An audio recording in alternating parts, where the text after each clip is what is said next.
2026 சட்டமன்ற தேர்தலில் தமிழக வெற்றி கழகம் தனித்து போட்டி.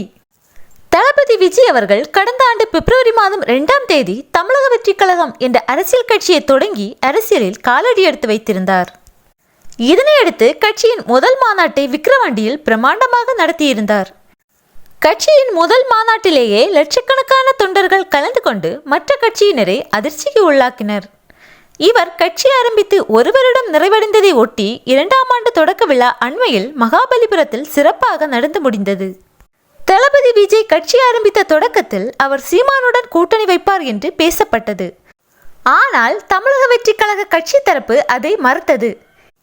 இதனையடுத்து தமிழக வெற்றி கழகம் அதிமுகவுடன் தான் கூட்டணி வைத்து தேர்தலை சந்திக்கும் என அரசியல் விமர்சகர்கள் கூறி வந்த நிலையில் அதையெல்லாம் பொய்யாக்கும் வகையில் தமிழக வெற்றி கழக தேர்தல் வியூக வகுப்பாளர் பிரசாந்த் கிஷோர் அவர்கள் பத்திரிகையாளர்களுக்கு பேட்டி ஒன்றை அளித்துள்ளார். அதில் அவர் தமிழக வெற்றி கழக தலைவர் விஜயுடன் கூட்டணி வைக்க அதிமுக விருப்பம் தெரிவித்தது. ஆனால் 2026 சட்டமன்ற தேர்தலை தமிழக வெற்றி கழகம் தனித்துதான் களம் காண போகிறது. மக்கள் ஆதரவோடு தனித்து போட்டியிட்டு விஜய் ஆட்சி அமைப்பார் என்று நம்பிக்கை தெரிவித்துள்ளார் பிரசாந்த் கிஷோர்.